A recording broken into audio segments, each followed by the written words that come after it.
Yeah. Oh, yay! Yay! I've seen the movie. Yeah? It was really entertaining.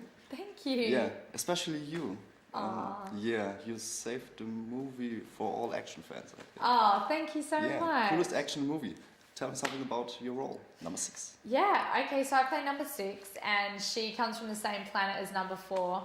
She's this very sassy, intimidating, mysterious girl, and she's a force to be reckoned with. And I mean, I had such an amazing time playing her. She's very complex and layered, and it's not too often that you get to see such a strong female character in Hollywood movies, and I was just very happy to be able to play someone like that.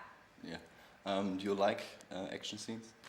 Yeah. Doing it? Was it hard? I love action scenes. I don't know, I think when I signed on to the movie, I didn't know how difficult it would be. But I had to train for 2 months before we started shooting, and I learned how to flip around on wires and become a stunt woman. And we would just spend hours and hours in this warehouse just doing sit-ups and push-ups and learning how to ride a motorbike. And it was grueling at times, but just so rewarding. And I just feel blessed to play such a cool character like that. Yeah. You had fighting training? A lot of fighting training, sword work. I learned how to shoot an alien gun.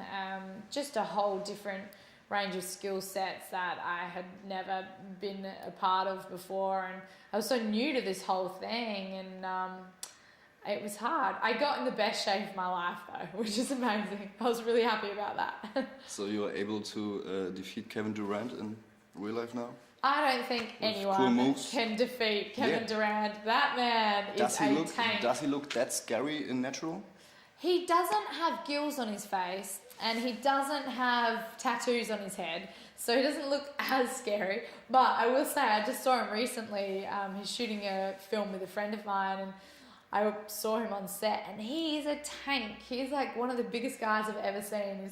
And I saw there was a gym there at this hotel, and he had signed in to the gym, and I looked, he had signed in and signed out, and he was in the gym for 2 hours every day. So it explains his like bulging, huge muscles. Yeah, I just saw him on Lost before, and I'm afraid of him. Yeah. I mean, but the funny thing is, he's a gentle giant. He's like the sweetest man. But then in this film, he looks very scary. And I think what he did, which was great, it wasn't in a script at all, was that he brought this humour to that character, and it made him even more menacing and scary. Yeah. What's more scary for you? You played in Wolf Creek? Well... Yeah, what is more scary? The guys from I'm Number 4 or the creepy guy from Wolf Creek? Oh gosh, I did not know the creepy guy from Wolf Creek is so scary and I hate him. Threatening. Oh yeah, he's just awful because he seems really sweet. Whereas the Mogadorians, you can look at those guys and know that they mean trouble. It's easy, yeah. Whereas John Jarrett, who's the actor in Wolf Creek, he played that role so perfectly. It was haunting because he was so jolly and jovial, and then he's like slaughtering these kids. And it's based on a true story as well. Yeah, I read it in the end of the movie. Yeah, on Ivan But I thought it was a lie. What? You often read just based on a true story, but... Yeah. I hope it's not true. I hope it's not true either. Yeah. So, what's your next project?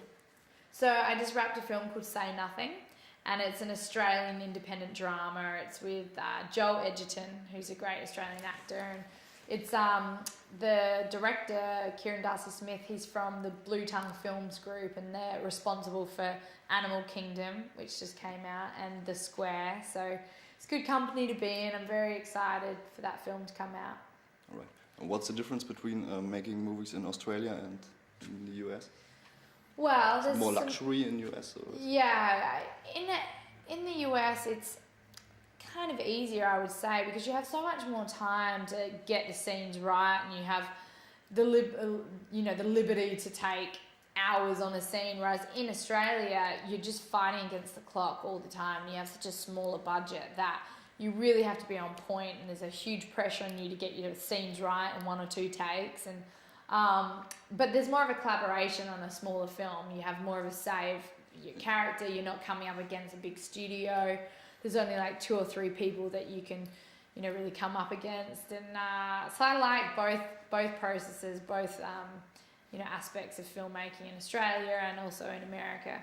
I don't know if I could choose my favourite between the two though. All right. Do you know anything about the next movie already? Well, or the book? no, I know the book is called The Power of Six, and there's more of a focus on my character, which is great because in this film she's very mysterious, and then you sort of get into her backstory in the second book. But I don't know if they're going to make a sequel. It just depends if the movie does well enough, and if audiences, want a sequel, then we would all be so happy to come back and do another film. Yeah. All right. Great. You rocked that. Well done.